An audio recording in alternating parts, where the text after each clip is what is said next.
कुछ इस मीटिंग में हुआ? कितना लंबा तक चला गया बैठक? अभी 16 तारीख को फिर हमारे पदाधिकारियों के ये बैठक सिलसिला नीचे तक चलता रहेगा। कैसे आगे का कार्यक्रम हो, इसी पर चर्चा हुई है। बाकी ये कार्यक्रम जो बने हैं उस पर जो धन्यवाद यात्रा शुरू होगी श्री तेजस्वी जी की, उसके भी कार्यक्रम बने हैं। राष्ट्रीय जनता दल केवल चुनाव लड़ने वाली पार्टी नहीं है। कमज़ोर, गरीब, किसान, बेरोजगार, मजदूर, शोषित, वंचित, इनकी लड़ाई आप लोगों को याद होगा। जब चुनाव में तेजस्वी जी की एक ही बात कहना था, सिंचाई, पढ़ाई, दवाई, कमाई, सुनवाई, कार्रवाई, याद रख लीजिए। इन सारी चीज़ों को जब आप समेटिएगा तो अंत में कार्रवाई, जब सरकार हमारी रहती तो कार्रवाई होती, और जब हम लोग का सरकार नहीं है, प्रतिपक्ष में हम लोग हैं, तो संघर्ष हमारी कार्रवाई का हिस्सा है। जिस अत्याचार से जूझ रहा है बिहार, कैसे वंचित समूह, समाज, किसान, मजदूर, गांव के लोगों को कैसे राहत दी जा सके, त्राहिमाम है इस पूरे बिहार में। जुर्म बेइंसाफ है अपराध का, और कैसे इन सारी चीज़ों से निजात बिहार की जनता को दिलाया जाए, ऊपर से नीचे तक। यात्रा कब से होगी सर? यात्रा की शुरुआत कब से होगी सर? क्या तिथि तय है कब से? ये धन्यवाद यात्रा की बात जो है, ये तो आप लोग को जानकारी है कि 30 तारीख को जो ह्यूमन चेन, जो मानव श्रृंखला बिहार में बननी है, और बीच में कई कार्यक्रम हैं। विधानसभा पता नहीं होगा कि नहीं होगा। तेजस्वी जी ने जिस प्रस्ताव को रखा है, वो लोग मानेंगे कि नहीं मानेंगे। और कोई बहुत साधारण प्रस्ताव है कि विधानसभा, सदन और संसद यदि मौन हो जाए तो फिर सड़क पर लोगों को जाना पड़ता है। सड़क पर जाने के लिए लोग बाध्य कर रहे हैं।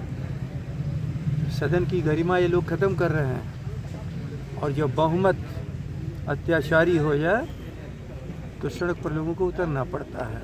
तो ये सिलसिला चल रहा है।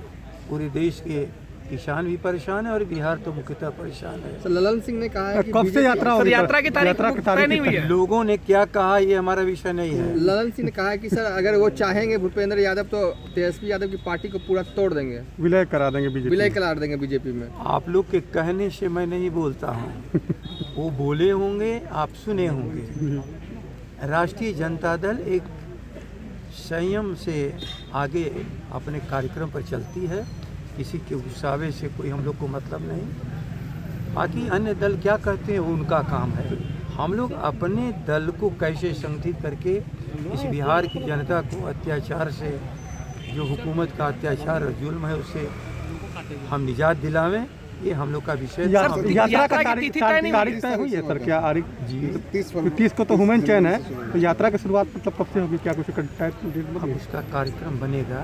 मैंने कहा ना 16 तारीख को पूरे राज्य के जनरल सेक्रेटरी जी बुलाए गए हैं, और उनसे अपना ये बात पर चर्चा होगी, कार्यक्रम बनेंगे।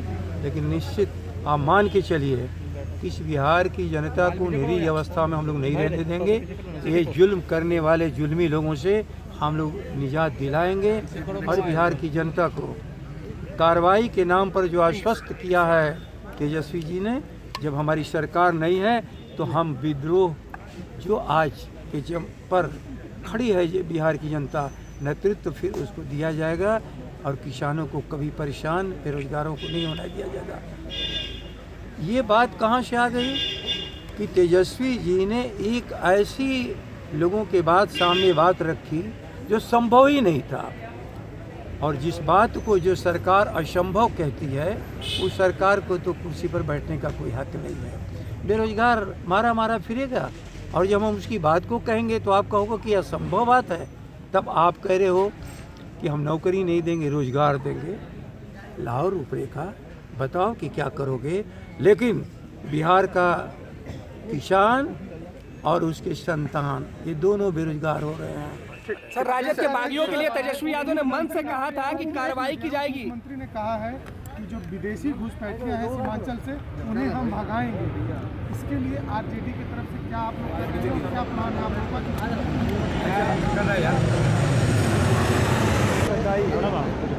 लोग जो संगत के तहत दिन रात कोई न कोई बात कहता है उसी का जवाब देने के लिए हम लोग तो एक बात कह रहे हैं कि बिहार की 12 करोड़ 12.5-13 जो कह लो आप आबादी, उनकी सारी समस्याओं को निजात दिलाने के लिए, इनके जुल्म से बचाने के लिए हमने कार्यक्रम को बना रहे हैं। तो आपको लग रहा है सर कि बीजेपी एनआरसी को फिर एक मुद्दा बना रही है क्योंकि सीमांचल का मामला उछाला है, कई घुसपैठिए हैं, हम उसको निकालेंगे, तो फिर लगता है कि बीजेपी बैकडोर से एनआरसी का मुद्दा उछाल रही है। आप इनको अपना मुद्दा बनाने दीजिए, तो भारत को तबाह करने वाले मुद्दे इनके आई है, लेकिन हम लोग मुस्तैदी के साथ खड़े हैं। जहां इनके अत्याचार होंगे, अत्याचार की संभावना बनेगी, वहां एकदम सर इधर खड़े होकर के अपने आवाम के साथ तेजस्वी के नेतृत्व में राष्ट्रीय जनता दल पूरे संघर्ष। राजद के बागियों को लेके क्या कुछ अब तक कार्रवाई हुई सर? तेजस्वी यादव ने कहा था कि हम जल्द ही प्रमंडल वाइज सबकी शिकायत लेके कार्रवाई करेंगे। पता नहीं आप लोग किस कार्रवाई की बात कर रहे हैं। आप जिस कार्रवाई का इंतजार कर रहे हैं, राष्ट्रीय जनता दल की अध्यक्ष के हैसियत से बनी सब पर कार्रवाई कर दी करके अपने अस्तित्व को बचा सके। 7 एमएलए ले गए थे ना, तोड़ रहे थे, हमारा दल तोड़ रहे थे, हमारा दल तोड़ रहे थे, ये दल बिखर जाएगा। 1 नंबर की पार्टी, सारे हमारे मुस्तैद हैं एमएलए, जनता की समस्या को लेकर के लड़ने वाले, राज्य हित में हमारे सभी विधायक मजबूती के साथ खड़े हैं। बाकी उदाहरण जो कायम हुआ है 7 लोगों का, बड़े बड़े नेता थे, क्या क्या अपने लोगों को कहते थे, लगता था कि नेस्तनाबूद कर देंगे राष्ट्रीय जनता दल को। राष्ट्रीय जनता दल 1 नंबर की पार्टी है, राष्ट्रीय जनता दल 1 नंबर की पार्टी रहेगी, राष्ट्रीय जनता दल की पार्टी कल सरकार बनेगी। इनके किसी भी ऐसे कार्य से राष्ट्रीय जनता दल का नुकसान इसलिए नहीं हो सकता कि राष्ट्रीय जनता दल के साथ पूरी बिहार की आवाम, मतलब धमकियों पर ध्यान नहीं देते। कौन सा धमकी दे रहे हैं कि विलय करा देंगे, बीजेपी विलय करा देंगे। आप ही बता दो, हार भौंकने वाला का जवाब देना जरूरी है क्या? राष्ट्रीय जनता दल अपनी औकात में है और चट्टान की तरह एक है, उसमें जो है कि कहीं से कोई टूट नहीं। अपनी देखिए, अपने गिरवान में जाके आपका क्या होने वाला है। जो धमकी दे रहे हैं उसका क्या आप लोग नोटिस ले रहे हैं? धमकी देने वाला उससे क्या लेना देना है? उनके पास कोई है कि कुछ वजह है क्या? ये तो देखे ना इस तरह से भारतीय जनता पार्टी जेडीयू के साथ कर रही है, और जेडीयू भारतीय जनता पार्टी के से क्या कर रही है? ये रूनी कुश्ती चल रहा है। कौन नहीं, बिहार नहीं, पूरी देश जानती है कि ये लोग क्या कर रहे हैं। रंग बदल करके जो है पुनः फिर बिहार की जनता को जो है कि वो गुमराह करना चाहते हैं। ये सब लोग इस बात को समझ चुका है। राष्ट्रीय जनता दल सामाजिक न्याय की पार्टी है, जिसके नेता लालू यादव हैं, और हम लोग तेजस्वी यादव जी के नेतृत्व में काम कर रहे हैं। ये समझे नीतीश कुमार जी, इन्हें नींद नहीं आ जा रही है। ये समझे भूपेंद्र नारायण जी, उनके नींद नहीं आ रही है। ये लोग समझे हमको जो जनता ने जनादेश दिया है उसको लेकर आज बैठे हैं, और हम जनता की बात करते हैं, जनमत की बात करते हैं, दवाई, सिंचाई जो है, बेरोजगारी, इसकी बात करते हैं। ये जो बिहार की जो वादा किया है चुनाव में, इस वादे से भटकाने के लिए, चाहे वह ललन सिंह जी हो, चाहे वह जो है कि भूपेंद्र नारायण सिंह जी हो, ये लोगों को वो लोगों को जो है कि गुमराह कर रहे हैं।